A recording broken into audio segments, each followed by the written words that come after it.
शक्ति हमें देना दाता, मन का विश्वास कमजोर होना। इतनी शक्ति हमें देना दाता, मन का विश्वास कमजोर होना। हम चले नेक रास्ते पे, हमसे भूल कर भी कोई भूल होना। इतनी शक्ति हमें देना दाता, मन का विश्वास कमजोर होना। हम चले नेक रास्ते पे, हमसे भूल कर भी कोई भूल होना। इतनी शक्ति हमें देना दाता, मन का विश्वास कमजोर होना।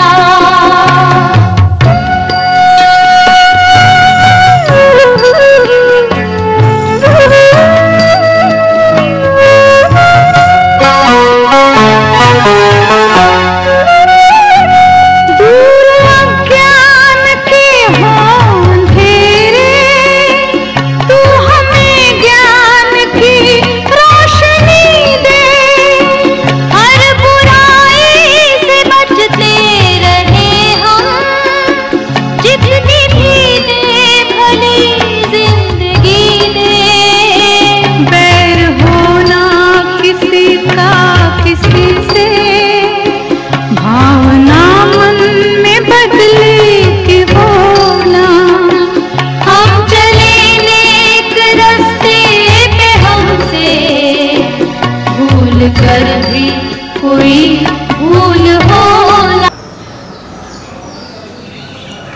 કેટલા ધોરણ સુધી છે આ સ્કૂલ?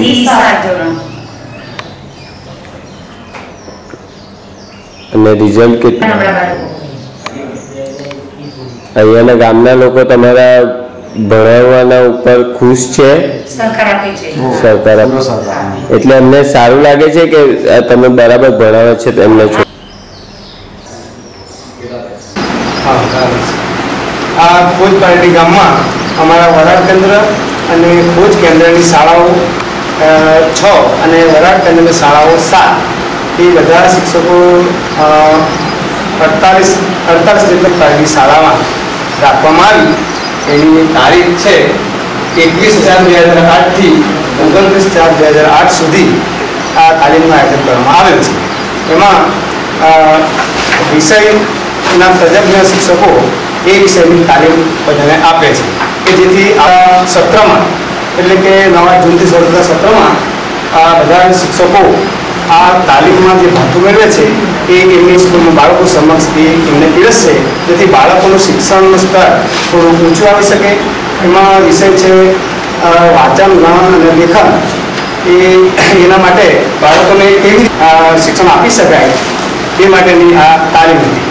બીજો વિષય છે પર્યાવરણ। તો પર્યાવરણના અભ્યાસક્રમમાં જે એવા મુદ્દાઓ છે, જેવા અભ્યાસક્રમના અઘરા મુદ્દાઓ જે બાળકોને પડે છે એ મુદ્દાઓને બાળકોને કેવી રીતે સારી રીતે સમજાવી શકાય, સારી રીતે સમજણ અહીંથી નવી પદ્ધતિઓ, નવા વિચારો સાથે તાલીમ આપવામાં આવે છે। ત્યાર પછી બીજો એક વિષય છે મેનેજરિયલ તાલીમ। તો એમાં વહીવટી બાબતો, જે શાળાના સંચાલન બાબતની એ બધા મુખ્ય શિક્ષકોને એની તાલીમ આપવામાં આવે છે। બાળ મનોવિજ્ઞાન, જે ઉમરા બાળકો જે છે એમના મનોજગતમાં કેટલાક એવા બધા વિચારો હોય છે, ઘરના પર્યાવરણની અસર મગજ પર હોય છે। તો એવા ઘણા બધા બાળકો કે જેનું મગજ થોડું શિક્ષણને અનુલક્ષી શિક્ષણ પ્રત્યે અભિરુચિ કરવામાં થોડી તકલીફ પડતી હોય, તો એ બાળકોના મનોજગતને જાણવું, એમના પ્રશ્નો કયા કયા હોઈ શકે તે વિચારવું અને એ પ્રશ્નોને નિરાકરણ માટે કે બાળક નિયમિત શાળાએ આવે